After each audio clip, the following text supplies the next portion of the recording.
What we have come here for today is not merely to come and hear the Megillah, obviously. Not only have we come here tonight to tap a unique power that can bring Mashiach into our own personal lives, but there is a far more serious problem. Serious problem that we knew years ago, when I always quoted this Zohar on Purim, that we knew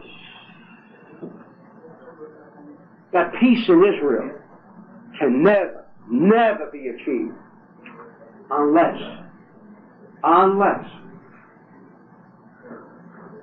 we come to the realization that the names, coded names, can bring control. I quote from the Zohar in Pashat Balak, in Shlach, I'm sorry. We're speaking about Mashiach, the end of days, and as I repeat for those of you who may never have heard Rabbi Abraham Azulai's words, that by the year 2000, it's all over with. By the year 2000, that's to me only like 4.5 years to go. 4,000 meaning not January 1999, or December 31st, 1999, but it's that Rosh Hashanah. ואמר ראש הישיבה שהוא מדייק ושאל המשיח, אני יש משיח. מאין ידע דניאל, how did Daniel know, שאמר פריס פריסת מלכותך ויהבת למדי ופרס. How did Daniel know 2,400 years ago? He lived in Persia. Of course, he may have been a proud Persian. And he said that the last kingdom that will govern the entire world,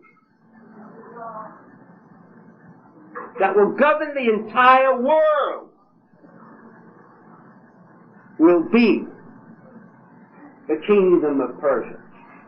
In our day, they control the World Trade Center, and whenever they want to, because they're not yet sophisticated, they will control everything. Not only are their numbers 6 million in the United States, but they are rapidly expanding all over the world. And there is only, like some of my friends in the government in Israel, whom I've spoken to, who are so short-sighted and don't see further than their nose, that it is that country that will ultimately, and unfortunately sooner than we would like, assume dominion over the entire world, according to Daniel. And he reaches that from the verse, Shama Paris Prisat Malkutecha Ve'yev Le'madai Paras. The last kingdom will be given to Paras, Persia. Paras Prisat, he explains, Malkutcha Harisha, Aludei Mashiach. And unfortunately, the king of Persia will be an evil person. Can we change that? I tried, and we tried this evening, because the Shah of Iran, whom I've been very friendly now, on a very friendly basis for years, understands that bloodshed will never solve the world's problems.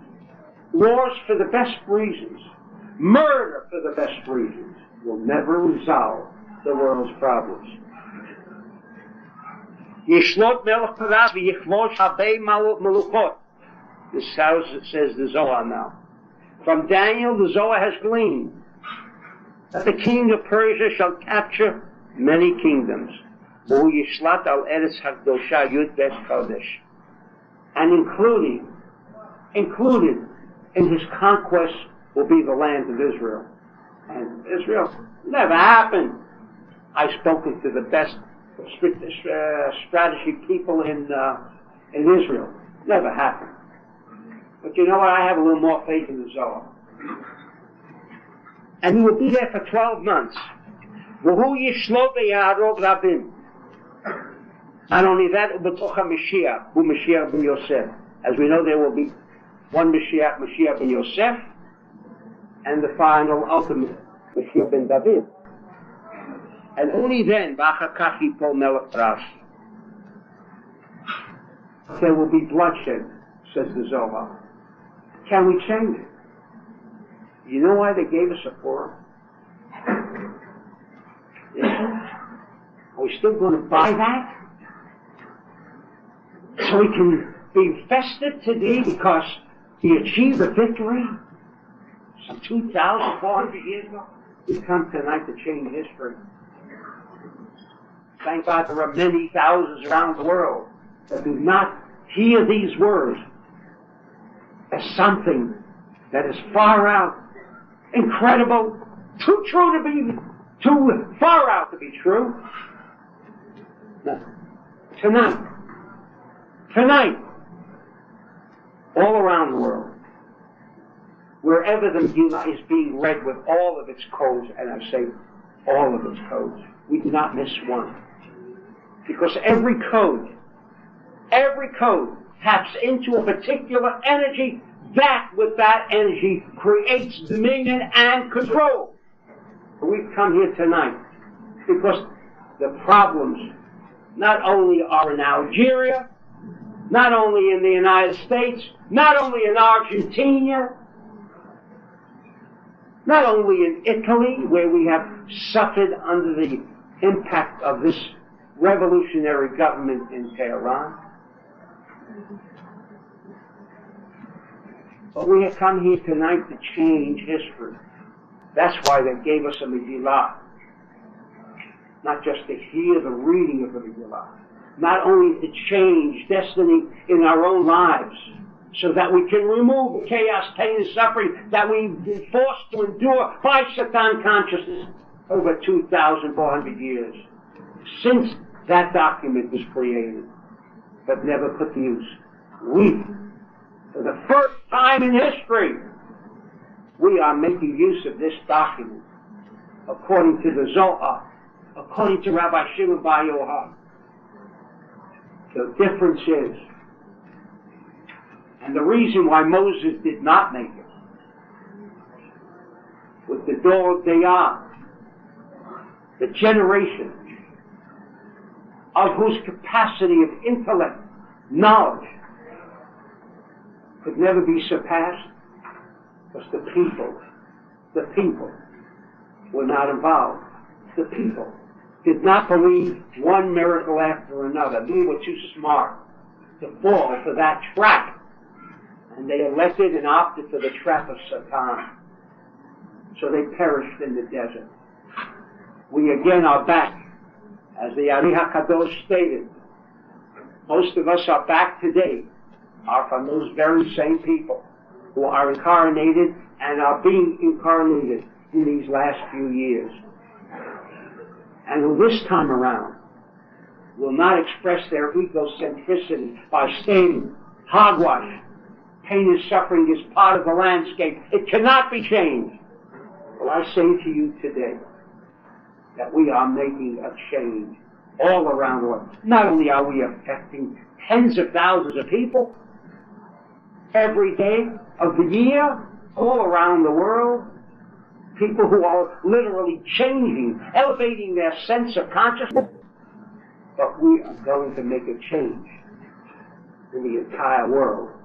And more importantly, we are going to change what the Zohar says, that without change, our destiny is as stated. But we do not accept that. The Zohar says we can change it. We have the tools. Tonight is that unique opportunity by which we can make history. Tonight! Not next week, but tonight. We can all inject that kind of energy, that kind of feeling, that kind of consciousness into what the objective of the reading of this Megillah this evening is all about. I assure you, I assure you that we will see changes that never before could have been dreamt of. Amen.